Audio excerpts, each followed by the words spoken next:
Bien, alors, dans une émission de TF1 sur dans Enquête et Révélation, pardon, du mardi 23 octobre, les journalistes mentionnaient le fait qu'il y avait une déresponsabilisation des parents et des éducateurs, souvent causée par la peur. Samir, tu es éducateur, tu es donc entouré tout le temps de jeunes. Est-ce que tu en as peur à certains moments? Non, mais avant tout, j'ai été formé pour ce genre de situation. Je suis formé, donc je côtoie au quotidien des jeunes ou un public violent. Je suis formé, donc non, je n'ai pas peur. Mais lorsque je rencontre un jeune violent qui se présente en face de moi, j'ai une méthode de travail avec lui qui est simplement de l'écoute, comme je le disais au tout début. À partir du moment où il se sent écouté, quand il est violent, qui crie ou qui hurle et qui veut vraiment faire sortir quelque chose au fond de lui, je le laisse parler. Je l'écoute, et tout doucement, il diminue son vocabulaire, il diminue la cadence de comment il parle, il diminue. Et là, j'interviens avec, comme j'ai dit tout à l'heure, avec mes outils de travail qui sont l'écoute et la communication. Et j'essaie d'installer un certain dialogue avec lui. Et en général, ça fonctionne. Donc, parce que bon, dans ce reportage, donc, on montrait par exemple une bagarre de jeunes, où d'autres filmaient ces bagarres et des adultes passaient sans intervenir. Alors, je sais pas si c'est fréquent. Je sais pas si tu as pu voir ça dans la rue ou. Moi, j'ai vu cette émission, hein, donc Ouais. Révélation. Avant, je voulais dire que les médias ont un très très grand rôle à jouer dans notre société. Tout à fait. Je vais vous donner un exemple. Ça remonte il y a quelques années sur les émeutes qu'il y a eu en France. Au début, à la base, c'était deux jeunes qui se sont fait électrocuter. Ils ont voulu s'échapper de la police ou quoi que ce soit. C'est une bavure policière. Bon, dans leur ville, dans leur ville natale, la famille, etc., ont déclenché une émeute et ça s'est vite propagé dans les autres villes. Alors, à certains moments, les jeunes se mettent devant leur poste de télévision. On voit ce phénomène-là, les émeutes. Ils voient Paris, 400 voitures brûlées, Marseille, 500 voitures brûlées. Et c'est même qu'ils ont complètement oublié la base du problème. C'est venu vraiment une concurrence, une sorte de concurrence entre villes, un match de football. Donc les médias, ils ont un grand rôle à jouer, un très grand rôle et une très grande responsabilité là-dedans. Donc, je vais laisser la parole à Rachel. Samir relève un point ici, un autre angle, qui est donc la représentation la représentation des médias que fait sur les jeunes.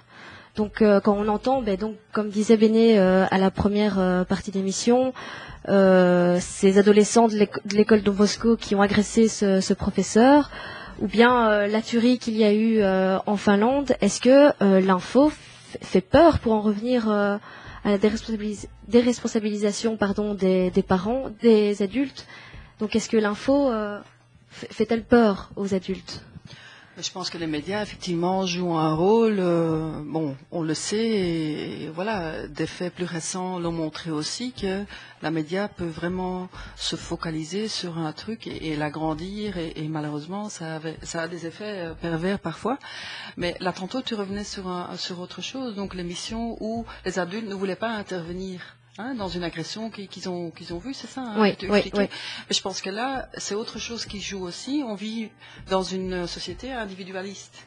C'est-à-dire, l'exemple peut être donné dans le métro, qu'une femme se fait agresser ou arracher son sac, mais il n'y a personne qui va intervenir, seulement parce que les gens ont leur propre life, entre guillemets, ont leur truc à faire et ne se sentent pas nécessairement concernés avec ce qui se passe devant leurs yeux. Est-ce que c'est de peur? Je sais pas. Je me pose moi-même la question.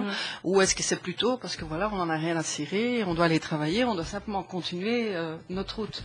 Contrairement à d'autres sociétés, la société africaine subsaharienne, où les gens vivent beaucoup plus en communauté, et même l'enfant, s'il est dehors et il fait des choses, d'autres adultes peuvent intervenir aussi. Ils ont tout à fait une autre conception de l'éducation et des interventions aussi acceptées par d'autres adultes vis-à-vis de jeunes. Or ici, malheureusement, voilà, c'est seulement la société dans laquelle on vit.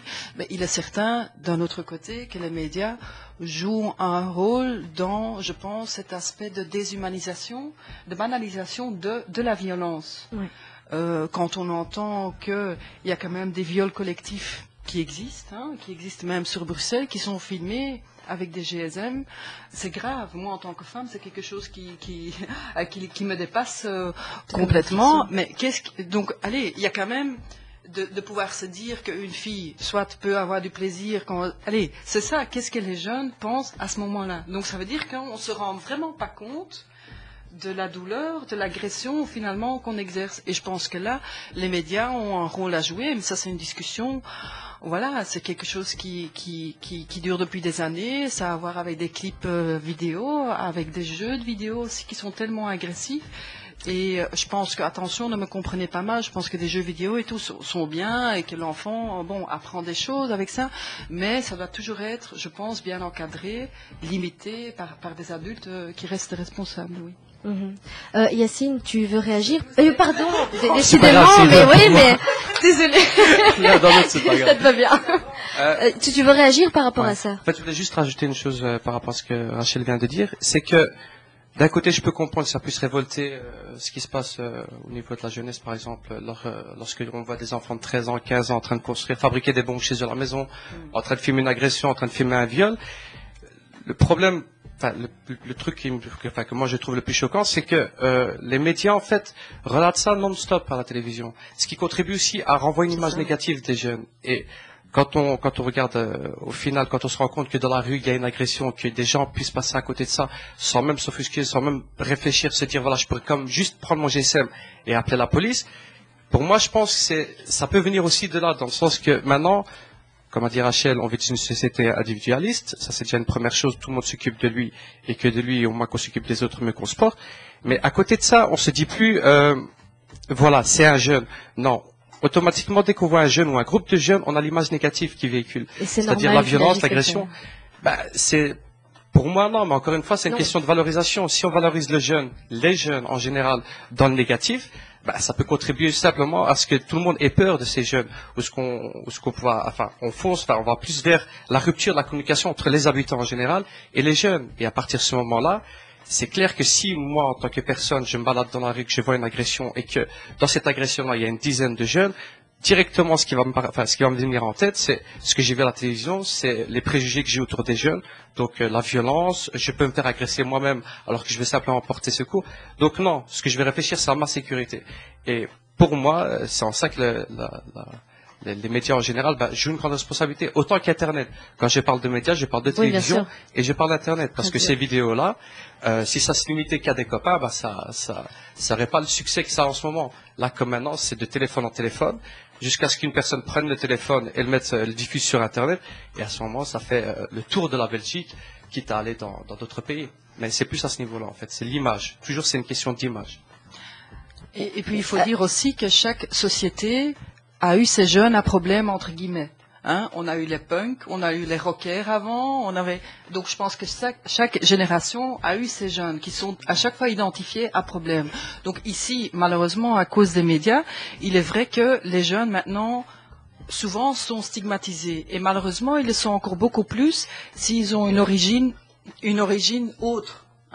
Je veux dire, s'ils sont pas blonds aux yeux bleus, malheureusement, s'ils traînent à 4-5 dans la rue ou seulement ils tiennent le mur, il y a déjà une perception, malheureusement, d'habitants de peur. Donc, on entend ça aussi au service de prévention et c'est un peu dommage.